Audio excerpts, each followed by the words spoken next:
উপদেষ্টা আসিফ মাহমুদ ও তার পিএস মোয়াজ্জেম হোসেনকে বহিষ্কার করতে হবে এবং তাদের বিরুদ্ধে আইনগত ব্যবস্থা নিতে হবে। সাবেক উপদেষ্টা নাহিদের নিয়োগ দুর্নীতি দুদক কর্তৃক তদন্ত করে আইনগত ব্যবস্থা নিতে হবে। সচিবালয় ও সরকারি অফিসসমূহে ছাত্র প্রতিনিধি নামের কর্তৃত্ববাদী সমন্বয়কদের অপসারণ করতে হবে এবং সচিবদের দুই পাশে দুইজন আমরা শিশু সচিব দেখি, এই শিশু সচিবদেরকে এখান থেকে সরাতে হবে। মংলা বন্দর শ্রমিক সংঘের প্রধান উপদেষ্টা পদ হতে হান্নান মাসুদ ও অন্যান্য সমন্বয়কদের অপসারণ করতে হবে। আমাদের জুলাই গণ অভ্যুত্থানের উপরে এত বড় আঘাত ইতিপূর্বে এই অভ্যুত্থানের পরে কেউ করেনি। ওয়াসায় বিধি বহির্ভূতভাবে 150 জনকে নিয়োগ দিয়েছে আমাদের ছাত্র উপদেষ্টারা এবং সমন্বয়করা। উপদেষ্টা আসিফ মাহমুদ তার পিএস মোয়াজ্জেম হোসেনকে দিয়ে এই নিয়োগের সিংহভাগ সুপারিশের মাধ্যমে সে দিয়েছে।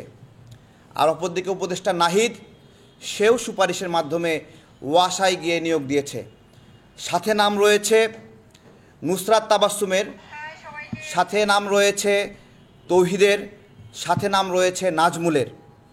আমরা খুঁজতেছিলাম যে নুসরাত তাবাসসুম গুচি ব্র্যান্ডের ব্যাগ, লক্ষ লক্ষ টাকা দামের কোট স্যুট পরে বিদেশে যায় কিভাবে, আমরা খুঁজতেছিলাম। আজকে সেই খোঁজার পিছনে তথ্যটা বের হয়ে এসেছে, তারা এটা কিভাবে করে। আমরা আজকের এই প্রেস বিজ্ঞপ্তিতে কিছু দাবি উত্থাপন করব। আমরা একটু চলেন আমরা শুনি। আমজনতা দলের পক্ষ থেকে জানানো হচ্ছে যে আমরা গভীর উদ্বেগের সঙ্গে লক্ষ্য করছি যে ছাত্র উপদেষ্টা ও সমন্বয়কদের মাধ্যমে ওয়াসায় 150 জনের নিয়োগে চরম দুর্নীতি সংগঠিত হয়েছে। স্বচ্ছ ও ন্যায়সঙ্গত পদ্ধতিতে নিয়োগ না দিয়ে স্বজনপ্রীতি, ঘুষ এবং অবৈধ প্রভাব খাটিয়ে এই নিয়োগ সম্পূর্ণ করেছে উপদেষ্টা এবং সমন্বয়কবৃন্দ। গণমাধ্যমে প্রকাশ পেয়েছে এই কথাগুলো, যেখানে উপদেষ্টা আসিফ মাহমুদের পিএস মোয়াজ্জেম হোসেন এবং উপদেষ্টা নাহিদ এবং সমন্বয়ক নুসরাত তাবাসসুম, তৌহিদ, নাজমুলের নাম এসেছে। কোটার বিরুদ্ধে লড়াই করে আমরা এমন দুর্নীতির মাধ্যমে নিয়োগ প্রত্যাশা করতে পারি না। ইতিপূর্বে সচিবালয়ে 3 কোটি টাকার নিয়োগ জালিয়াতি ফাঁস হওয়ার পরেও কোনো ব্যবস্থা নেওয়া হয় নাই। 7 দিনের জন্য একটি তদন্ত কমিটি গঠন করা হয়েছিল, সেই তদন্ত কমিটি এখনও শেষ হয় নাই। উপদেষ্টা নাহিদের সুপারিশের আরেকটি খবর ফাঁস হয়েছিল, আপনারা জানেন। তিনি বঙ্গবন্ধু শিক্ষক পরিষদের প্রতিনিধি শাহিদুর রহমানকে নিয়োগের সুপারিশ করেছিলেন। পরবর্তীতে আমরা যখন এটা নিয়ে কথা বললাম, প্রতিবাদ করলাম, তখন তিনি সেটি বাতিল করলেন। এই ফাঁস হওয়া নিয়োগ বাতিল করলেন প্রকাশ পাওয়ার পরে। ছাত্র উপদেষ্টাদের এমন নিয়োগ জালিয়াতি জুলাই গণ অভ্যুত্থানের পরিপন্থী এবং নৈতিকতা বিবর্জিত কাজ। আমরা এই প্রেক্ষিতে সরকারের নিকট হতে জোর কিছু দাবি জানাচ্ছি। 1 নম্বর দাবি, এই নিয়োগ জালিয়াতিতে জড়িত থাকায় উপদেষ্টা আসিফ মাহমুদ ও তার পিএস মোয়াজ্জেম হোসেনকে বহিষ্কার করতে হবে এবং তাদের বিরুদ্ধে আইনগত ব্যবস্থা নিতে হবে। সাবেক উপদেষ্টা নাহিদের নিয়োগ দুর্নীতি দুদক কর্তৃক তদন্ত করে আইনগত ব্যবস্থা নিতে হবে। সচিবালয় ও সরকারি অফিসসমূহে ছাত্র প্রতিনিধি নামের কর্তৃত্ববাদী সমন্বয়কদের অপসারণ করতে হবে এবং সচিবদের দুই পাশে দুইজন আমরা শিশু সচিব দেখি, এই শিশু সচিবদেরকে এখান থেকে সরাতে হবে। মংলা বন্দর শ্রমিক সংঘের প্রধান উপদেষ্টা পদ হতে হান্নান মাসুদ ও অন্যান্য সমন্বয়কদের অপসারণ করতে হবে।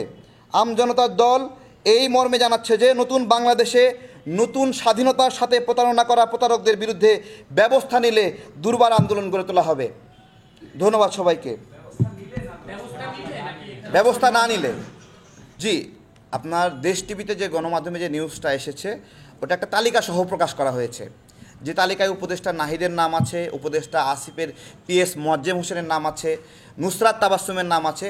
নুসরাত তাবাসসুমের নাম এখন নতুন না, বাংলাদেশে এই সমন্বয়কদের মধ্যে সচিবালয়ে সবচেয়ে বেশি যাওয়া আসি করে নুসরাত তাবাসসুম। এবং কিছুদিন আগে আমিনুল সাহেব প্রধান উপদেষ্টার সহকারী যে ওনাকে যে অপসারণ করা হলো, এটাও ছিল নুসরাত তাবাসসুমের একটা হুমকির কারণে। এবং তিনি কয়েকটি বিশ্ববিদ্যালয়ের উপদেষ্টা পদে নিয়োগ দেওয়ার জন্য আমিনুল সাহেবকে অনুরোধ করেছিলেন। সেই অনুরোধ না রাখায় ওনাকে বলা হয়েছিল, আমরা খবর পেয়েছি যে তিনি কিভাবে প্রধান উপদেষ্টার সহকারী হিসেবে থাকেন এটা উনি দেখে নেবেন। এবং তারই পরিপ্রেক্ষিতে আমিনুল সাহেবকে যিনি শিক্ষা উপদেষ্টার সহকারী হিসেবে এবং প্রধান উপদেষ্টার সহকারী হিসেবে শিক্ষা শাখায় কাজ করছিলেন তাকে অপসারণ করা হয়েছে। গণমাধ্যমে নিউজ হয়েছে, আর কি সুনির্দিষ্ট প্রমাণ লাগবে? 3 কোটি টাকার যে চেক জালিয়াতি সচিব বলে এটা প্রকাশ হলো, তদন্ত কমিটি হলো, আপনারা গিয়ে প্রশ্ন করেন যে তদন্ত কমিটির ঘুম ভাঙছে কিনা।